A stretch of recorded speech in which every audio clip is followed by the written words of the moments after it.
For more on the global refugee situation, let's bring in Levon Sevunts. He's a communications officer at the UN High Commissioner for Refugees. Thanks for joining us, sir. Let me start with this.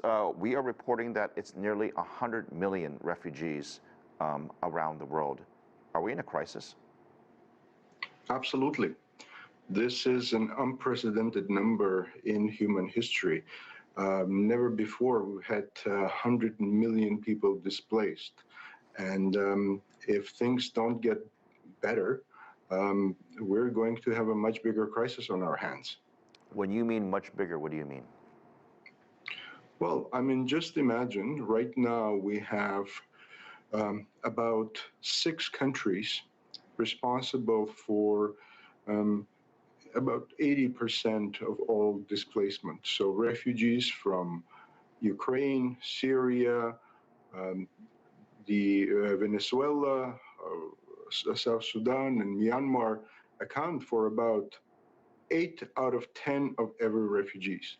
So if things continue this way, we're going to have many more refugees and if we don't find political solutions to this crisis, things will get even worse. You are at the UN High Commissioner for Refugees. I am sure you have the ear of your counterparts at the UN and you are actively discussing this. What would you like them to do? This is not just a UN problem. This is a huge international problem. I mean, this is the responsibility of the member states to come up with political and diplomatic solutions that are plaguing the world right now. It's not a refugee crisis, it's a political crisis. It's a crisis of lack of diplomatic solutions to disputes between states, to interstate violence, to civil unrest. So this requires a much bigger solution than what just the UN or its agencies can provide. What we can provide is a band-aid solution. We can provide that immediate, short-term help that's needed on the ground to tie people over while they're waiting for just literally return home. So, but what's needed in the big picture, in the big scheme of things, are diplomatic solutions to end these wars. Imagine about 70% of all wars, all refugees come from 5 or 6 crises. If we manage to solve this crisis as an international community, 7 out of 10 refugees will be going home.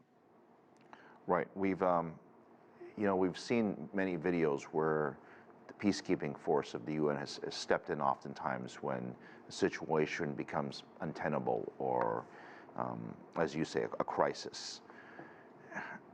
Do we need more of that?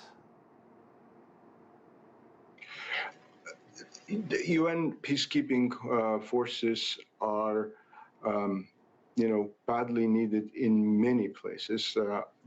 I work for the UN Refugee Agency, and UN peacekeeping has its own agency that runs the peacekeeping operations for the United Nations, and they'll be much better placed to respond to these questions. But I can tell you that many refugee situations require a solution that has some kind of a peacekeeping contingent in it, and very often these peacekeeping forces are not there. Your previous report mentioned the situation in the Democratic Republic of the Congo. That's one of the biggest peacekeeping operations for the United Nations right there, but it's never enough for a country of that size. We had a similar situation in other crises where peacekeeping forces are stretched so thin that it's very hard for them to do their job.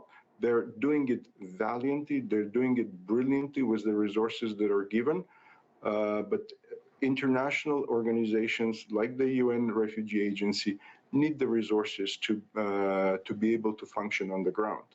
I can give you the example of the UN Refugee Agency.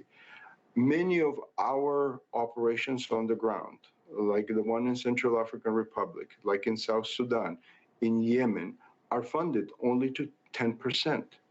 So this creates difficulties for us in providing the services that we can provide and the people on the ground deserve. Right. Look, I mean, you bring up some excellent points. I mean, I guess step one is to get recognition and get fully funded, and then you can focus on the execution of all this. Levon Sevunts, thank you very much from the UN High Commissioner for Refugees. Appreciate the explanation and the analysis on this. Thank you very much for this opportunity.